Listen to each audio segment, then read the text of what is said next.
আসসালামু আলাইকুম। আমি ফ্রিল্যান্সার হজাইফা। আপনারা দেখছেন ফ্রিল্যান্সার এইচডি হজাইফা ইউটিউব চ্যানেল। এই সিরিজ টিউটোরিয়ালের মাধ্যমে আমরা শিখতে যাচ্ছি একটি পরিপূর্ণ ওয়েবসাইট ডিজাইন এলিমেন্টর এবং এলিমেন্টর প্রো পেজ বিল্ডারের মাধ্যমে কিভাবে আমরা করতে পারি। তো চলুন শুরু করা যাক। তো আজকের এই সিরিজ টিউটোরিয়ালে আমরা শিখব একটি মেনু কিভাবে ক্রিয়েট করা যায়। তো একটি মেনু ক্রিয়েট করার জন্য আমাদেরকে যেতে হবে অ্যাপিয়ারেন্স থেকে মেনুস, এখানে ক্লিক করব এবং আমরা এখানে একটি মেনুর নাম দিব। তো আমি নাম দিচ্ছি মেনু 1। এটা জাস্ট একটা নাম দিয়েছি, যেহেতু হেডারের জন্য আমরা মেনুটি তৈরি করতে চাচ্ছি।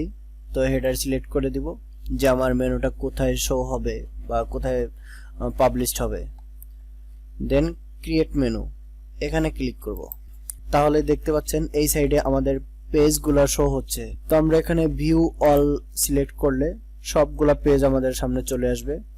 তো আমরা যে পেজগুলা মেনুতে রাখতে চাচ্ছি সেই পেজগুলো আমরা এখান থেকে টিকমার্ক করে দিব। এই পেজগুলো আমরা রাখতে চাচ্ছি, তো আমরা এগুলাকে সিলেক্ট করে অ্যাড টু মেনু, এখানে ক্লিক করব। তাহলে দেখতে পাচ্ছেন আমাদের এই সাইডে পেজগুলো চলে আসছে। আমাদের যেটা প্রয়োজন না আমরা সেটা এখান থেকে রিমুভ করে দিতে পারি। পেজগুলোকে আমরা একটু সাজিয়ে নিতে পারি, হোম, ব্লগ, অ্যাবাউট, কন্টাক্ট, এভাবে আমরা পেজগুলোকে সাজিয়ে নিতে পারি। এরপরে আমরা এটাকে সেভ করে দিতে পারি। তাহলে আমাদের একটি মেনু ক্রিয়েট হয়ে গেল। এবার এখানে আমরা একটা রিলোড দিতে পারি। এবার আমরা যেটা করতে পারি, আমাদের ড্যাশবোর্ডে ফিরে আসতে পারি এবং আমাদের এই ওয়েবসাইটের জন্য আমরা একটি লোগো ইউজ করতে পারি। তো লোগো ইউজ করার জন্য অ্যাপিয়ারেন্স থেকে কাস্টমাইজে আসব। কাস্টমাইজে এসে সাইট আইডেন্টি, এখানে ক্লিক করব। দেখতে পাচ্ছেন লোগো, সিলেক্ট লোগো, এখানে ক্লিক করব। দেন এখানে আমি কিছু লোগো নিয়ে আসছি, ইম্পোর্ট করে নিয়ে আসছি। আপনার যদি এরকম ইম্পোর্ট করা না থাকে তো আপনি আপলোড ফাইল, এখানে ক্লিক করবেন। সিলেক্ট ফাইল, এখানে ক্লিক করব। দেন তারপরে আমাদের সামনে কম্পিউটারের বা ল্যাপটপের যেখানে আমরা লোগোটি রেখেছি সেখান থেকে আমরা সিলেক্ট করে ওপেন করে দেব। তাহলে আমাদের এটা এখানে ইম্পোর্ট হয়ে যাবে। দেখতে পাচ্ছেন এটা এখানে সিলেক্ট হয়ে আছে। আমি এখান থেকে সিলেক্ট করে দেব। এখানে ক্রপ করতে বলতেছে, তো আমি ক্রপ করব না, আমি এটাকে সম্পূর্ণ ইউজ করতে চাই। এর জন্য আমি স্কিপ ক্রপিং, এখানে ক্লিক করব। এরপরে এটাকে আমি পাবলিশ করে দিব। আমাদের লোগো সেটআপ হয়ে গেল। এবার আমরা সিলেক্ট সাইট আইকন অর্থাৎ ফেভ আইকন, এখানে আমরা একটি লোগো দিতে চাচ্ছি। এইখানে লোগো দিলে আমাদের এই যে ব্রাউজারের এখানে দেখতে পাচ্ছেন যে লোগোটি আছে, এই লোগোটি চেঞ্জ হয়ে যাবে। আমাদের ওয়েবসাইটে আমরা যে লোগোটি সেট করব সেই লোগোটি চলে আসবে। তো চলুন সেটা কিভাবে করা যায় আমি আপনাকে দেখিয়ে দিচ্ছি। তো এখানে সিলেক্ট করব সিলেক্ট সাইট আইকন, এখানে ক্লিক করব। এখানে ক্লিক করার পরে আমরা এই লোগোটি নিতে চাই, তো এখান থেকে সিলেক্ট করে দিব। তাহলে আমাদের লোগোটি এখানে সেভ হয়ে গেছে। সিলেক্ট করার সঙ্গেই আপনারা দেখতে পাচ্ছেন আমাদের ব্রাউজারের এখানে আমাদের লোগোটি চলে আসছে। তার মানে আমাদের লোগোটি সিলেক্ট হয়ে গেছে। তো আমরা এখানে পাবলিশ করে দেব এটাকে। তাহলে আমাদের সাইড আইকন এবং লোগো সেটআপ করে ফেললাম। এরপরে আমরা আমাদের ড্যাশবোর্ডে ফিরে যাব। এখানে আমরা একটি রিলোড দিব। এবার আমরা আমাদের ড্যাশবোর্ড থেকে আমাদের সাইডের জন্য একটি হেডার তৈরি করব। তো কিভাবে আমরা হেডার তৈরি করব, এর জন্য আমাদেরকে প্রথমে আসতে হবে টেমপ্লেটস থেকে থিম বিল্ডার, এখানে ক্লিক করব। এখানে ক্লিক করার পরে আমাদের সামনে একটি উইন্ডো শো হবে। তো আমরা যেহেতু হেডার তৈরি করব, আমরা হেডার ক্লিক করে এখান থেকে এটাকে অ্যাড নিউ করব। দেখতে পাচ্ছেন আমাদের সামনে ডিফল্ট কিছু তৈরি করা কিছু লাইব্রেরি টেমপ্লেট চলে আসছে। আপনারা চাইলে এখান থেকে আপনাদের ওয়েবসাইটের জন্য যেরকম টেমপ্লেট বা যেরকম হেডার আপনারা তৈরি করতে চাচ্ছেন, আপনাদের এই সাইটটির জন্য আপনারা যেরকম হেডার তৈরি করতে চাচ্ছেন, যদি আপনার এখানে কোনো ডিজাইন থাকে অথবা আপনার ক্লায়েন্ট যেরকম চাচ্ছে ওইরকম যদি কোনো টেমপ্লেট এখানে থাকে তাহলে আপনি জাস্ট এটাকে ইনসার্ট করে ইউজ করতে পারবেন, আর যদি না থাকে তাহলে আপনাকে ম্যানুয়ালি কাজ করতে হবে। তো সবথেকে বেস্ট প্র্যাকটিস হচ্ছে ম্যানুয়ালি কাজ করা। আপনাকে ম্যানুয়ালি কাজ করলে আপনি আপনার ক্লায়েন্ট যেভাবে আপনাকে বলবে আপনি জাস্ট সেভাবেই তাকে তৈরি করে দিতে পারবেন। তো চলুন ম্যানুয়ালি কিভাবে একটি হেডার তৈরি করা যায় বা ক্রিয়েট করা যায় আমি আপনাকে আজকে সেটাই শিখিয়ে দিচ্ছি। তো আমি এটাকে কেটে দিব এবং এখান থেকে আমরা এলিমেন্টর পেজ বিল্ডারের মাধ্যমে আমাদের হেডারটি তৈরি করব। কেটে দেওয়ার সঙ্গে সঙ্গে আপনার সামনে এরকম একটি উইন্ডো শো হবে। তো আমি এখানে এই যে প্লাস বাটনে ক্লিক করব। আমি যেহেতু একটি লোগো আপলোড করেছি এবং আমাদের মেনু থাকবে এবং সাইডে আমরা সার্চ বার অথবা একটি বাটন অথবা আমাদের সোশ্যাল মিডিয়া থাকতে পারে, এর জন্য আমি 3 কলাম এটা সিলেক্ট করলাম। দেখতে পাচ্ছেন আমাদের সামনে 3টা কলাম চলে আসছে। আমরা এগুলোকে একটু রিসাইজ করে নিতে পারি যেমনটা আমাদের প্রয়োজন। আমি এটাকে এতটুকু রাখবো আর এটাকেও একটু ছোট করে নিচ্ছি, এটাকে এতটুকু রাখবো। এখন আমি এই সেকশনটার উপরে যখন ক্লিক করব তাহলে এই সাইডে আপনি দেখতে পাচ্ছেন এলিমেন্টর প্রো অথবা এলিমেন্টর পেজ বিল্ডারের সমস্ত উইজেটগুলো এখানে আপনার শো হচ্ছে। আপনার যে উইজেটটা এখান থেকে প্রয়োজন আপনি সেটা এখান থেকে ড্র্যাগ এন্ড ড্রপ করে ওইখানে নিয়ে ছেড়ে দিলেই জাস্ট হয়ে যাবে, আপনি এডিট করতে পারবেন। তো আমি এখানে যেহেতু আমাদের সাইডে একটি লোগো আছে, তো আমি এখান থেকে সাইট লোগো এই উইজেটটাকে এখান থেকে নিয়ে এখানে ড্র্যাগ এন্ড ড্রপ করে ছেড়ে দিচ্ছি। তাহলে দেখতে পাচ্ছেন আমাদের সাইডের যে লোগো অটোমেটিক্যালি ওইটা এখানে চলে আসছে।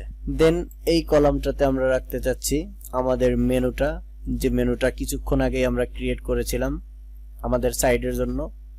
তো এখান থেকে আমরা ন্যাব মেনু এটাকে ড্র্যাগ এন্ড ড্রপ করে এখানে ছেড়ে দিব। তাহলে দেখতে পাচ্ছেন আমাদের সামনে মেনুটা শো হয়ে গেছে। এবং তৃতীয় যেটা এখানে আমরা একটি বাটন রাখতে পারি অথবা আমাদের একটি সার্চ বার রাখতে পারি অথবা আমাদের যে সোশ্যাল কিছু সোশ্যাল শেয়ার বা সোশ্যাল সাইট এগুলো আমরা রাখতে পারি। তো এটা আমি সার্চ ফ্রম এটা রাখতে পারি। ওকে, হয়ে গেল আমাদের। তো দেখতে পাচ্ছেন মোটামুটি আমাদের একটি হেডারের আমরা এখানে নিয়ে আসছি। এটাকে আমরা কাস্টমাইজ করতে পারি। এই যে মেনুর নিচে আপনি দেখতে পাচ্ছেন যে গ্রিন কালার একটি আন্ডারলাইন, এটা যদি আপনি রাখতে চান তাহলে রাখবেন, আর যদি এটা আপনার ভালো না লাগে অথবা আপনার ক্লায়েন্ট এটাকে তুলে দিতে বলে তাহলে আপনি জাস্ট এখানে ক্লিক করবেন, এই সেকশনটাকে ক্লিক করবেন, তারপরে যে এখানে দেখতে পাচ্ছেন পয়েন্টার, এখানে এসে এটাকে নান করে দিবেন। পয়েন্টারটি নান করার সঙ্গে সঙ্গে আপনি দেখতে পাচ্ছেন ওইটার এখন এখানে শো হচ্ছে না, ওইটা আমরা নান করে দিয়েছি। তো এটাকে আমরা এই সেকশনটাকে ক্লিক করে আমরা এটাকে একটু আমরা এই লোগোটাকে একটু স্টাইল করতে পারি। এই লোগোটাকে সিলেক্ট করে আমরা এই লোগোটাকে একটু লেফটে রাখতে পারি অথবা মিডলে রাখতে পারি অথবা রাইটে রাখতে পারি। তো আমরা লেফটে রাখছি এটাকে এবং এটার সাইজ আমরা এখান থেকে করে দিতে পারি। তো আমরা এটাকে ফুল সাইজ রাখছি এবং আমাদের যে ন্যাব মেনুটা রয়েছে এই মেনুটাকে যদি ক্লিক করি তাহলে এটাকে আমরা লেফটে রাখতে পারি, এখন লেফটে আছে, এটাকে মিডিলে রাখতে পারি অথবা রাইটে রাখতে পারি। তবে এটাকে আমরা লেফটে রেখে দিব। এবং আপনি যদি মেনুর কালার চেঞ্জ করতে চান, টেক্সটের কালার যদি আপনি চেঞ্জ করতে চান তাহলে আপনি সেটাও চেঞ্জ করতে পারবেন। তবে আমরা এখান থেকে টেক্সটের কালার চেঞ্জ করব না, আমরা টেক্সটের কালার চেঞ্জ করব আমাদের পুরো ওয়েবসাইটের কন্টেন্টের কালার চেঞ্জ করব। ওইখান থেকে আমরা আমাদের যে মেনু রয়েছে, আমাদের যে সার্চ বার অথবা আমাদের সাইডে যে বাটনগুলো থাকবে ওইগুলোর কালার আমরা ওইখান থেকে সেট আপ করে দিব এবং সেটা কিভাবে করতে হয় আমি আপনাদেরকে সেটাও দেখিয়ে দিব। এবং শেষে যে সেকশনটি রয়েছে আমাদের সার্চ বার, এটাকে আমরা যদি চাই একটু স্টাইল করতে পারি, যেমন এটাকে আমরা বর্ডার রেডিয়াস একটু দিতে পারি 5%। এবং শেষে আমাদের যে সেকশনটি রয়েছে সার্চ বার, সার্চ অপশন, এবং একদম শেষে আমাদের যে সার্চ অপশনটি রয়েছে যে উইজেটটি আমরা এখানে অ্যাড করেছি এটাকেও আমরা চাইলে একটু কাস্টমাইজ করতে পারি, অর্থাৎ বিভিন্ন স্টাইল করতে পারি। এখানে আপনি দেখতে পাচ্ছেন এখানে বিভিন্ন স্টাইল করা যাবে, আপনি দেখে নিন। এটা সাইজ ছোট বড় করা যাবে, আমরা এতটুকুই রাখছি। এখান থেকে যদি স্টাইল করতে চান তাহলে যে দেখতে পাচ্ছেন এটা টাইপোগ্রাফি অর্থাৎ সাইজ, ফন্ট, উইথ, হাইট এগুলা যদি আপনি করতে চান এবং এখান থেকে আপনি করতে পারবেন। এখানে আপনার সবই আছে, আমরা এখান থেকে এটাকে কিছু করতে চাচ্ছি না। এবং টেক্সটের কালার যেটা এর আগে বললাম, আমরা এখান থেকে টেক্সটের কালার এভাবে রেখে দিচ্ছি। চাইলে আপনি ব্যাকগ্রাউন্ড কালার সেটআপ করতে পারেন। এবং এই সার্চ যে অপশনটি আছে এটার সাইডে আমরা যদি বর্ডার কালার দিতে চাই তাহলে আমরা এখান থেকে কালার চেঞ্জ করে দিতে পারি, যেটা আমাদের যেরকম মনে হয় আমরা ওই রকম কালার দিতে পারি। তো আপাতত আমি এটাই রাখছি, এটার কালার যেটা আছে আমি এটাই রাখছি। চাইলে আপনি বক্স শ্যাডো দিতে পারেন এখান থেকে, আপনি চাইলে এখান থেকে বক্স শ্যাডো এটাও দিতে পারেন, অথবা এবং বর্ডার সাইজ বলতে এটার সাইজটা আর কি, আপনি চাইলে এটা চেঞ্জ করতে পারেন। এবং বর্ডার রেডিয়াস অর্থাৎ চতুর্দিকে আপনার এটা স্কয়ার হবে নাকি হবে আপনি সেটাও করতে পারবেন। তো এই ছিল আমাদের মোটামুটি হেডারের একটি কাস্টমাইজ অপশনগুলা। আপনি চাইলে পুরো সেকশনটাকে অর্থাৎ আমাদের লোগো, আমাদের মেনু এবং আমাদের সার্চ আইকন এই সবগুলার পিছনে যদি আপনি কোনো ইমেজ অথবা কোনো কালার সেটআপ করতে চান তাহলে আপনি এখানে এই সেকশনটাকে ক্লিক করবেন। দেন এখান থেকে আপনি বিভিন্ন স্টাইল করতে পারবেন, লেআউট চেঞ্জ করতে পারবেন। তো আমি দেখিয়ে দিচ্ছি আপনাদেরকে এখান থেকে কিভাবে কালার অথবা ইমেজ সেটআপ করা যায়। তো এর জন্য আমাদেরকে সেকশনে ক্লিক করতে হবে।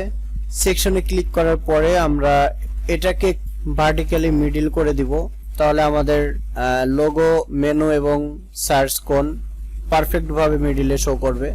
এবং এই সেকশনটাকে আমরা একটি নির্দিষ্ট উইথ হাইটের মধ্যে রেখে দিতে চাই। এর জন্য আমরা হাইট এখান থেকে মিনিমাম হাইট 100 দিয়ে দিচ্ছি, 100% এটা রাখতে চাই। আমি এখানে এটাকে 18 পিক্সেল দিয়ে দিচ্ছি। দেন আমরা এটার পিছনে যদি ব্যাকগ্রাউন্ড দিতে চাই, কালার দিতে চাই অথবা ব্যাকগ্রাউন্ডে কোনো ইমেজ ইউজ করতে চাই তাহলে আমরা স্টাইলে চলে আসব। স্টাইলে এসে আমরা এখানে ব্যাকগ্রাউন্ড টাইপ এখানে ক্লিক করব। এখানে ক্লিক করলে আপনি এখানে দুইটা অপশন দেখতে পাচ্ছেন। এখানে আপনি ইমেজ ইউজ করতে পারবেন এবং এখানে আপনি যদি ব্যাকগ্রাউন্ড টাইপ কালার লেখা আছে, আপনি কালার এখানে ক্লিক করলে আপনি ব্যাকগ্রাউন্ডে যে কোনো একটি কালার দিতে পারবেন। সো আমি এখানে কোনো ইমেজ ইউজ না করে এখানে আমি একটি কালার দিয়ে দিচ্ছি। এখানে আমি খুবই হালকা লাইট একটি কালার ইউজ করব। আমি এখানে একদম লাইট একটি কালার ইউজ করব, যে কালারের কোড হচ্ছে F1 এই কালারটি আমরা ইউজ করতে পারি। আপনার যে কালারটি পছন্দ হয় আপনি সেই কালারটি ইউজ করবেন, অথবা আপনার যদি ব্যাকগ্রাউন্ড কোনো ইমেজ চুজ করে এখান থেকে ইমেজ দিতে পারেন। তাহলে আপনারা দেখতে পাচ্ছেন মোটামুটি প্রফেশনাল আমরা একটি ওয়েবসাইটের জন্য একটি হেডার ক্রিয়েট করে ফেলেছি। এভাবে আপনি যে কোনো ওয়েবসাইটের জন্য হেডার ক্রিয়েট করতে পারেন। দেন এটাকে পাবলিশ করার পরেই দেখতে পাচ্ছেন আপনার সামনে এরকম একটি উইন্ডো চলে আসছে। তো এখানে বলতে যাচ্ছে যে আপনি হেডারটি কোথায় কোথায় শো করাতে চাচ্ছেন। তো আমি চাচ্ছি আমার এই হেডারটি পুরো ওয়েবসাইটের হেডার হিসাবে শো করানোর জন্য। তো এখান থেকে আমি অ্যাড কন্ডিশন এখানে ক্লিক করব। এখানে ক্লিক করলে ইন্টার সাইট দেখতেই পাচ্ছেন চলে আসছে ইন্টার সাইট। এখন সেভ এন্ড ক্লোজ, তাহলে আমাদের হেডারটি সেভ হয়ে গেল। এখন আমাদের হেডারটি দেখতে এরকম দেখাচ্ছে। আমরা নেক্সটে আমাদের প্রয়োজন অনুযায়ী এই হেডারটিকে আমরা আরো কাস্টমাইজ করতে পারবো। তো আপাতত এটাকে এভাবে রেখে দিচ্ছি। তাহলে ভিউয়ার্স, এই ছিল আমাদের একটি ওয়েবসাইটের জন্য কিভাবে আমরা হেডার ক্রিয়েট করব। হেডার ক্রিয়েট করার জন্য আমরা শুধুমাত্র এলিমেন্টর এবং এলিমেন্টর প্রো দিয়েই আমরা একটি প্রফেশনাল লেভেলের হেডার তৈরি করতে পারি এবং সম্পূর্ণই ম্যানুয়ালি। সো আজকে এই পর্যন্তই, এখানেই সমাপ্তি। নেক্সট ভিডিওতে আমরা অন্য একটি টপিকস নিয়ে আলোচনা করব।